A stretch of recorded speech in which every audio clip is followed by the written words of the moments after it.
abantu bakoze ku mukolo gwange abantu bandaze okwakalibwa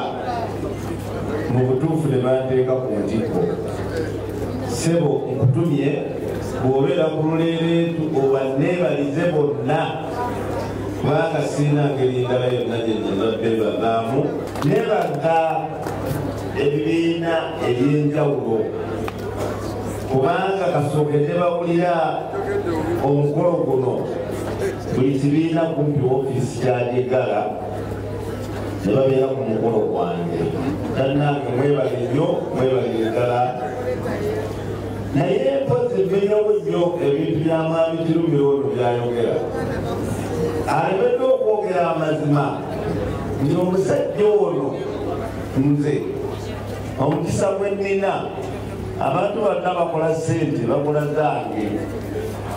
aba omusajja alina ennyonyi n'ava gyavudde n'alinga ssente naye n'okulinnya ennyonyi yasasudde ssente kati ezo ssente sizange abantu bonna essente zebakola zange ekyo kyembeebaliza kubanga zisibeeragakona ssente sente zijja mumwe ngegatakata wegatakata tewali kinema nolwekyo mbeebaza mwebale nnyo okunjagala sebo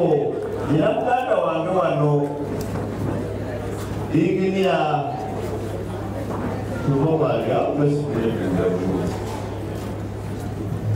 inginiya Matiya Kalanda sebo nkwebaza nnyo kubanga omukulu oyo yanjagala nnyo famire ye n'ebintu bye byonna mbikozesanga bwenjagala era kakakati ngenda kusula ku mazzi nampadde eddalumuzi ezisinga obulungi gyengenda okwebaka okutuusa lwenagenda Brazos Belgium nsomere Amsterdam bamukirumira ngetomanyi nenatandika okutambulira mu first class mukyenda mwena natambulira mu first class obadde wano mukwano gwange Pawulo Onyokana bwe twakambulanga naye naye nandimuwulidde lutusi first class simanyi mukyenda mwena tetwasiikananga nnyo era tuwangamba ogendanga ne South Korea muli amakuku emipiira naye nange gyenagendanga gyensuubula engoyi nali musajja wangoye ndoza lyensonga lwaki twasiikananga mu maddaga eyo emipiira nze nali eri mu ngoyi nayeeko ekintu kyakusuubula buli muntu yenna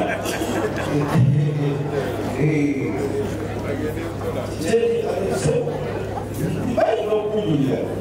nzezatambula mu first class kuba osimanyi okuddaatiza emyaka gyakumi bbiri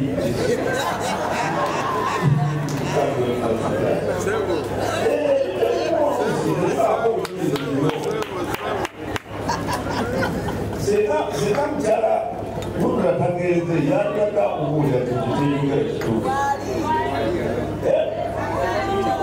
obuulira ono twatambuliranga mu kilasi ki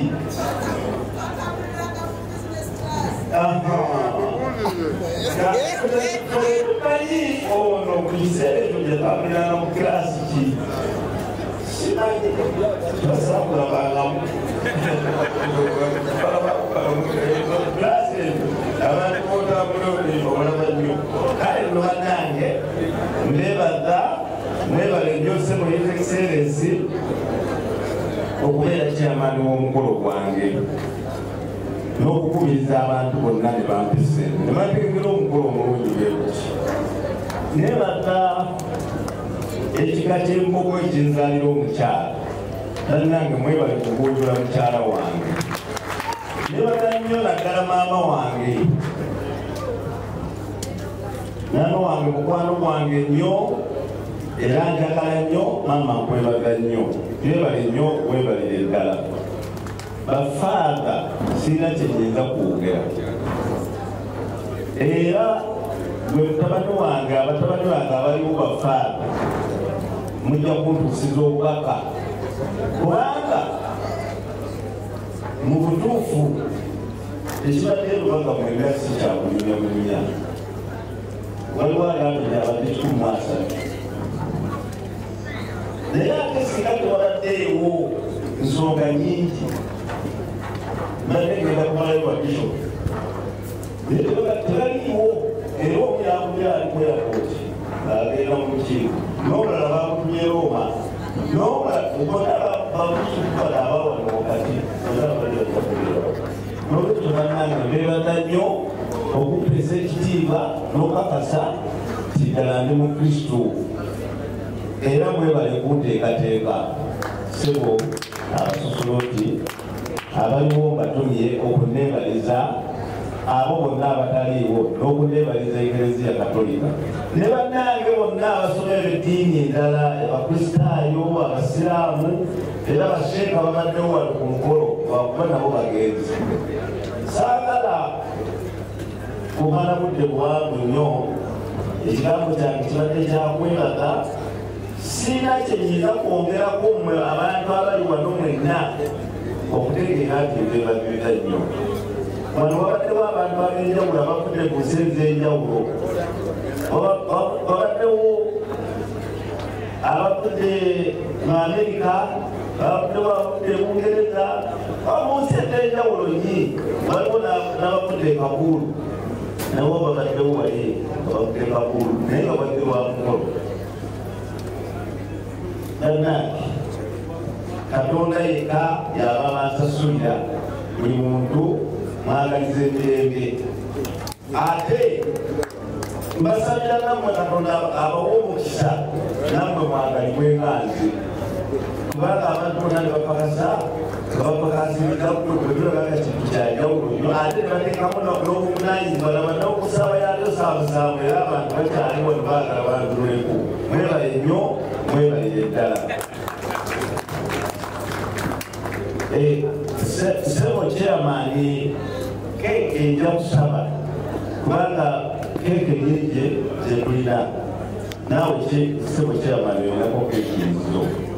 nja kusaba ab'obukiiko baabo bagambye bajagaba keke ab'embogo balina keke zaabwe sebo taata olinako keke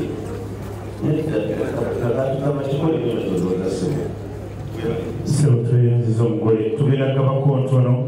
saba abawala akujje munyambe sanyise nnyo olwaleero okulaba ku mukolo guno ngattibwa n'omwangu wange mwebale kunsabira mwebale nnyo mwebalire ddala kansooke ddala okwebaza archbishop eyakugasi olinyange tweyanziza netweyanziike nzaako okwebaza akakiiko akakuliddwa chairman omufulumbe godfrey kirunya na bonna abasobodde okutwekerateekera omukolo gwaffe guno neguvaamu obulungi bulungi tweyanziza nnyo tweyanziike anzeeko okwebaza bakadde baffe nebaza abakadde abatuzalira omuhamu bannange tweyanziza nnyo tweyanziike mwebale okuzaalira omwana omulungi ankumbye obulungi bwati nzaako okwebaza bakadde bange tweyanziza nnyo bayenze bataata ne maama neyanziza nnyo okunkuza obulungi maama webale nnyo okundabirira webale nnyo okunjagala n'okuza obulungi era nsuubiza nti sijja kuswaza obudde bugenzi ngenda kukolera obugambo butono naye njagala okubalaga waliwo obukyala betutambudde nabo abayingisizza obulungi buziti mukyala Kawuki mukyala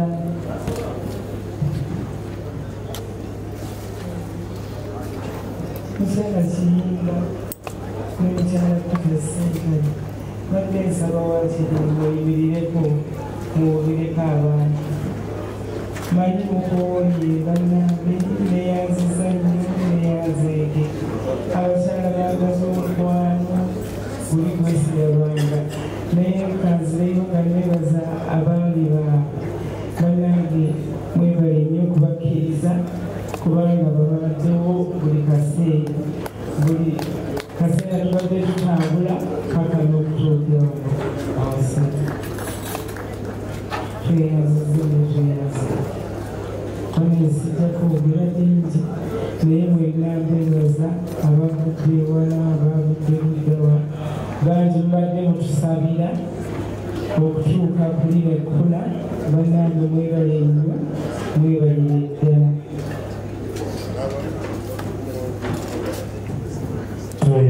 ddala tweyanzede nsaba keki tuzanguye mwami Kirumira sa keki oweri wano sa mwami Kirumira keki oweri wano sobola okufuna omuntu najjaginona yabakuwagalana naawe mujje abaseekimu omukungu John Freeman abagole bagala kubebaza mumpe keki zino kwase keki eno omukyala kamange Peter Sentale omuwanika nemumpere keki yaabwe tuli bumu mujje mukime keki tusa kimu mujje mukime keki Sarongo Kawesi Remi jangu kime keki